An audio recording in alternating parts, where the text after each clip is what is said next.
இட்லிக்கு சூப்பரா நல்லா சுருக்குன்னு ஹெல்த்தியான ஒரு சட்னி ரெடி பண்ணலாமா? அந்த சட்னிய மட்டும் ரெடி பண்ணி குடுத்து பாருங்க. அவ்வளோதான். உங்கள விடவே மாட்டாங்க. அந்த அளவுக்கு ரொம்ப பிடிக்கும்.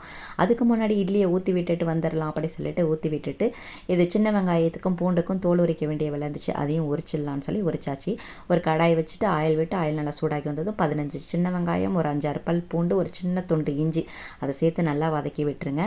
ஒரு பெரிய தக்காளிய வந்து கட் பண்ணி அதையும் சேர்த்து நல்லா வதங்கினதுக்கப்புறம் காரத்துக்காக 3 காஞ்ச மிளகாய் சேர்த்துருக்கேன். ஒரு சின்ன துண்டு புளி, உப்பு சேர்த்து நல்லா வதக்கி விட்டுருங்க. இது நல்லா வதங்கி வந்ததுக்கப்புறம் நம்ம தோல் சீவி வச்சுருக்கோம் இல்லைங்களா, பீர்க்கங்காய் தோல், அதையும் சேர்த்துட்டு கொஞ்சமாக மல்லித்தலை சேர்த்துக்கோங்க. அதோட வாசம் செம்மையாக இருந்துச்சு. அதையும் சேர்த்து நல்லா வதக்கி ஆறுனதுக்கப்புறம் மிக்ஸி ஜாரில் சேர்த்து நல்லா நைஸ் பேஸ்ட்டாக அரைச்சி எடுத்துக்கோங்க.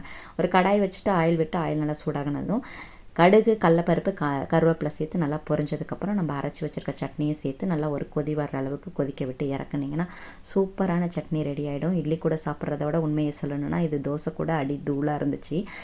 நாளைக்கு வந்து 2ஆம் திருவிழா நடக்க போகுது. அதனால் வந்து வீடு க்ளீனிங் ஒர்க்கெலாம் இருந்துச்சு, அதெல்லாம் முடிச்சிடலான்னு சொல்லிட்டு லஞ்சு சிம்பிளாக நேற்று வச்ச சாம்பார் பேலன்ஸ் இருந்துச்சு, அதை வச்சு முடிச்சாச்சு.